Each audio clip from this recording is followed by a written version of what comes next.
Então veja bem, qual é o problema hoje do liderado abusado? Nós vivemos numa sociedade totalmente rebelde. Ninguém obedece nada. Ninguém respeita autoridade nenhuma. Você quer ver dentro da família. A figura do pai, a figura da mãe. Aí você traz isso para o contexto da igreja. Do mesmo jeito. O que as pessoas querem na igreja? Impor uma visão. E não funciona assim. Porque uma visão dentro de outra visão gera divisão. Confusão. Não tem como. Mas até onde tem que haver essa submissão? Até porque tem líderes que exigem uma submissão cega dos seus liderados, né? Depende do que você chama de submissão cega. Eu vou te dar um exemplo. Se um líder está liderando uma igreja, seja lá aonde for, ok? Você é obreiro desse pastor. Esse pastor tem uma visão de trabalho. Aí você tem outra. Retire a tua. Você não é o líder, meu irmão. E se você está aqui, você vai trabalhar dentro da visão do pastor. Então, digamos, o pastor diz assim, Fábio, você vai trabalhar aqui um culto de quinta-feira, vai. Nesse culto você vai trabalhar assim, Fábio, a liturgia do culto vai ser essa e essa. Não, pastor, eu estou sentindo de fazer diferente. Mas que sentimento é esse? Contrário à visão do seu líder. Aí você pergunta para mim, pastor Edi, mas quer dizer então que o liderado não pode ter visão? Deus não pode dar nada para o liderado? Nem só pode, como dá e como deve ter. A questão é que eu posso ter a visão. O que eu não posso é impor a minha visão. Você quer ver um exemplo? Eliseu está pastoreando a escola de profeta. A Bíblia diz que partiu dos moços, não partiu dele, partiu do liderado. O quê? A necessidade de aumentar a congregação. Agora a pergunta foi, saíram quebrando parede para depois falar? Ou foram lá e comunicaram a visão? Comunicaram a visão. O lugar que nós habitamos é estreito. O senhor permite a gente ir? Olha, a gente já sabe onde tem madeira. Até quem não tinha ferramenta tomou um emprestado. Todo mundo está disposto. Porém, nós queremos saber se podemos ir. Irmão, você acha que isso é difícil, Fábio? É lógico que é. Por quê? Porque a soberba e a arrogância está no coração do ser humano. A síndrome de Lúcifer, de querer ser igual. Não, peraí. Por que eu tenho que pedir para o pastor? Você tem que pedir para o pastor, camarada. Porque o pastor é a autoridade ali. Ele é responsável pela igreja. Ele vai dar conta. Tá entendendo? Então não tem como cruzar isso. Aí comunicaram com Eliseu. Mas a Bíblia diz que um deles, sempre tem um que tem mais juízo que os outros, disse, serve-te de ir com os teus servos. Veja que está lá em 2 de Reis 6. A Bíblia diz claramente que ele convida Eliseu para ir. Porque quem anda certo, Fábio, não tem dificuldade de ser pastoreado, não. Não tem dificuldade. Mas hoje nós vivemos em uma geração que tem dificuldade de ser submissa. Agora, veja o que aconteceu lá. Começaram a trabalhar, de repente aconteceu o quê? Um acidente de percurso. Um rapaz desavisado, não colocou cunha no cabo do machado, voou o ferro. Quando voou o ferro, o que foi que ele gritou? Ai, meu Senhor. Só tem Senhor quem se identifica como servo. Nossa. Ai, meu Senhor. E ele disse assim, porque era emprestado. Imagine o valor moral daquele machado. Voltar para a cidade sem o machado do dono do machado para devolver. Olha, esses meninos do profeta Eliseu aí, toma emprestado, não devolve. Então tinha um valor moral envolvido ali. O que foi que Eliseu fez? Excluiu o moço?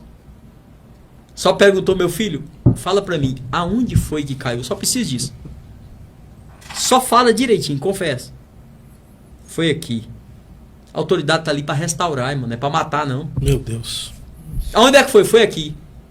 A Bíblia diz que ele cortou um pau, jogou na água, e o pau, o madeiro que ele cortou, teve mais ímã do que o ferro. Porque veja que não só tirou o ferro do fundo, não.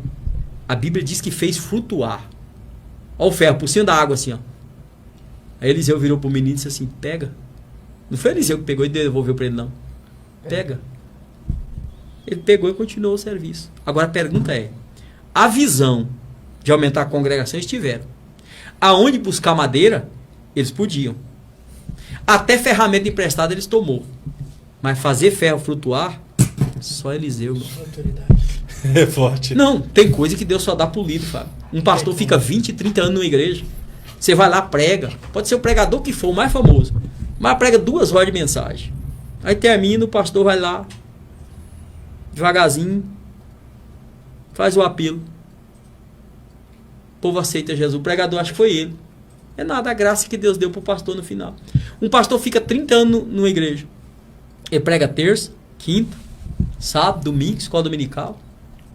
Eu sempre defendo que o maior pregador é o seu pastor, meu irmão. Não é eu, não é qualquer um outro pastor que passa aí e dá uma palavra de vez em quando, porque para nós é fácil. Agora, aguentar o crente e palavra... Como ela vai lá, canta o hino, aí ele chega no outro culto, ninguém nem pediu, a maioria deles fala, a pedido eu vou cantar aquilo. Agora, alguém já falou para você assim, a pedido eu vou pregar aquela mensagem? Não tem como, né? É verdade. Não tem como. Então isso é ser autoridade, isso é ser pastor, irmão. Essa geração tem dificuldade em ser submissa, pastor? Muita. Primeiro, por falta de ensinamento. Segundo, pelo aquele quesito que você falou, irmão. Eu trato nesse livro aqui, ó, arbitrariedade de muitos líderes. Hoje existe um negócio chamado honra, Fábio, que é muito mal interpretado. Não, porque o líder tem que ser honrado. Porque o pastor tem que ser honrado. Lógico que tem. A Bíblia manda honrar a autoridade. E por causa do pastor, esquece, tira a figura da pessoa. É por causa da autoridade que está sobre ele, pelo cargo que ele ocupa. Mas honra, eu recebo. Honra eu não imponho ela não, Fábio. Vixe. Não é eu que faço um script para honra. Olha, eu quero ser honrado assim, viu? Vai ter que pôr um tapete para mim, ou vai ter que fazer isso quando eu chegar. Olha, eu quero ser honrado assim. Ô, meu irmão. Os envelopinhos de oferta X. Tá entendendo, irmão? Como é que eu determino o presente que eu quero ganhar? Não, pera. Se você não me honra, é problema seu. Agora, se você é um líder que depende de viver de honra... Sabe, Fábio, tem um tema delicado aqui, eu não queria entrar nele não, mas sou obrigado. Vai lá. Por que tem muito pastor em depressão? Infelizmente, alguns foram até o extremo do suicídio. E tem outros a caminho. A estatística mostra que esse número é gritante. Pastores também com vícios por vazios existentes. Sabe qual é o problema? Rua. Ele cria uma expectativa em relação à igreja que a igreja não pode oferecer a ele. Ele esquece que povo é povo e é ser humano, irmão. Então ele se frustra quando ele recebe um embate de rejeição, de rebeldia. E daqui a pouco ele entra pela opressão e a depressão. Porque ele espera o que a igreja não tem para entregar. Fábio, não busque aplauso de ninguém. Faça seu trabalho, irmão.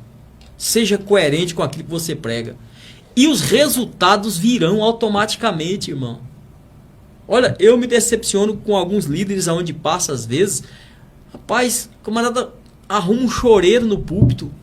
Parece que ele está mendigando aplausos. Mendigando reconhecimento. Isso é do ser humano, irmão. Samuel é um homem muito crente. O dia que o povo rejeitou ele, ele quase dizia. Deus disse, calma, Samuel. Esse povo não está rejeitando a ti, não. Está rejeitando a mim. E veja que o problema era dele. Por que o povo pediu um rei? Porque ele queria botar os filhos, já tinha posto, inclusive, para ser juiz, mesmo os meninos desviados. Aí o povo disse, você a gente aceita. Agora esses meninos seus não dá para ser obreiro aqui. Terrível. Aí Deus puniu o povo, dando Saul, e automaticamente puniu Samuel pela rejeição que o povo fez a ele.